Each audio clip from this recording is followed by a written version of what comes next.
আওয়ামী লীগ রাজনৈতিক দলের ডেফিনেশনে পড়ে কিনা সেটা আগে আদালতে আওয়ামী লীগকে প্রমাণ করতে হবে। যদি জনতার আদালতে, বাংলাদেশের গণঅভ্যুত্থান পরবর্তী বাংলাদেশ 2-এর আদালতে এবং বিচারিক আদালতে আওয়ামী লীগ প্রমাণ করতে পারে যে তারা রাজনৈতিক দলের সংজ্ঞা, সকল সংজ্ঞা পূরণ করেন, অনলি দেন তাদের রাজনীতি থাকার প্রশ্ন দ্বিতীয় প্রশ্ন আকারে আসবে। কিন্তু আমাদের কাছে গণঅভ্যুত্থানের যেই রিপোর্ট মানবাধিকারের দপ্তর থেকে এসছে, জাতিসংঘের কাছ থেকে, এটা খুব প্রচ্ছন্নভাবে পরিষ্কার।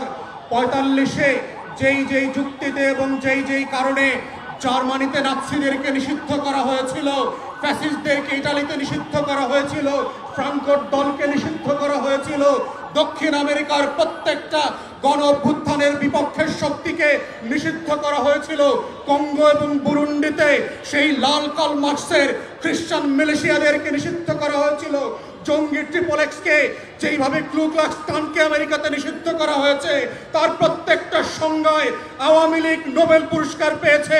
এবং ঠিক একই কারণে আওয়ামী লীগ নামক কোনো এন্টিটির রাজনৈতিক দল আকারে কোনো সুবিধা পাবার কোনো সুযোগ 24-এর গণ অভ্যুত্থানের পরে স্বাধীন বাংলাদেশে আর থাকতে পারে না। অতএব 1400 শহীদের রক্ত দিয়ে দেয়ালে দেয়ালে আওয়ামী লীগের ভবিষ্যৎ লেখা হয়ে গেছে। ওই ভবিষ্যৎ কোনো কালো কালি দিয়ে মুছে দিয়ে আবার নতুন করে লেখবার প্রয়োজন হবে না। আজকের ইনকিলাব মঞ্চে এসে যেইভাবে শহীদরা তাদের বক্তব্যের কথা বলছে, সেই উন্মুক্ত শুনানিতে যেটা বিটিভি লাইভ সম্প্রচার করবে, সেখানে শহীদ পরিবার এসে তার গল্পের কথা বলবে, তার কষ্টের কথা বলবে, তার আকাঙ্ক্ষার কথা বলবে।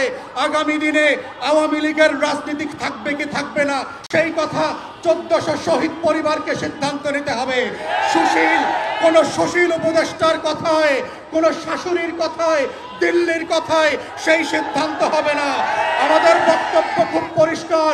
গণ অভ্যুত্থানের পক্ষের শক্তিরা গণ তদন্ত কমিশনে গিয়ে উন্মুক্ত শুনানিতে অংশ নিয়ে বাংলাদেশের কোটি কোটি নাগরিক যেখানে নিবন্ধন করে তাদের মতামত দিতে পারবে, সেই মতামতের উপরে ভিত্তি করে আওয়ামী লীগ প্রশ্ন, গণহত্যার প্রশ্ন, জাতীয় পার্টি এবং 14 দলীয় দিল্লির গোলামদের ভবিষ্যৎ কি হবে সেইটার সিদ্ধান্ত নিতে হবে। এবং সেই সিদ্ধান্তের উপরে ভিত্তি করে আওয়ামী লীগের ভবিষ্যৎ নির্ণীত হবে। এই প্রস্তাব দেবার 7 মাস 8 মাস পেরিয়ে গেলে পরে আমরা দেখতে পাচ্ছি জুলাই গণহত্যা নিয়ে কোনো উচ্চবাচ্য করবার আয়োজন দেখতে পাচ্ছি না।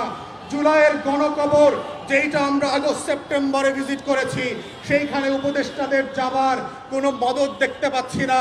অথচ এখানে অনেক উপদেষ্টা দেখেছি 71-এর চেতনা বিক্রি করতে করতে 14ই ডিসেম্বরের শহীদদের কবর জিয়ারত করতে করতে মুখে ফেনা তুলে ফেলেছেন।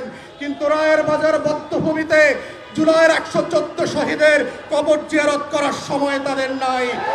প্রধান উপদেষ্টাকে বলছি এই শহীদরা না থাকলে প্রফেসর মোহাম্মদ ইউনূস আপনি আজকে জেলে থাকতেন। 6 তলার বিল্ডিং, লিফট ছাড়া, বিদ্যুৎ ছাড়া বিল্ডিং এর 6 তলায় হাসিনা আপনাকে উঠবোস করাইতো। সেই দিনের কথা ভুলে যাবেন না। আপনার মামলাগুলো আজকে আদালত দিয়ে নাই করে দিয়েছেন। এই নাই করার রাজনীতি হইতো না, আপনার মামলা চলতো। যাদের রক্তের কারণে আজকে আপনি বেকসুর খালাস, যাদের রক্তের কারণে আপনি প্রধান উপদেষ্টা হয়েছেন, তাদের রক্তের বদলা যদি না নেন আপনাকে আগামী দিনের মানুষ ক্ষমা করবে না। বাঙালির চরিত্র বুঝতে হবে। তারা প্যারিস থেকে এসে এনের নায়ক যেভাবে বানাইতে পারে, তারা মির্জাফরের মতো খলনায়কও বানাইতে পারে। এই রক্ত দেওয়া শহীদ পরিবারের এই ইতিহাস ভুলে যাবেন না।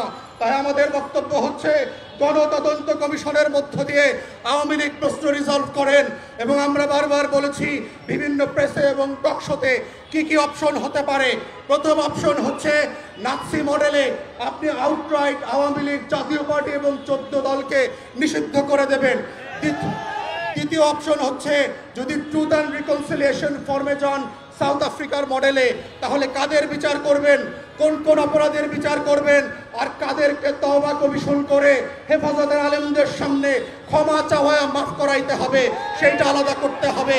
তাদেরকে আওয়ামী লীগ যেহেতু আমাদেরকে 3টা নির্বাচন থেকে বঞ্চিত করেছে, তার রাজনীতি নিষিদ্ধ না হলেও আগামী 3টা নির্বাচনকে আওয়ামী লীগ এবং জাতীয় পার্টিকে ন্যায্যতার ভিত্তিতে বঞ্চিত করতে হবে।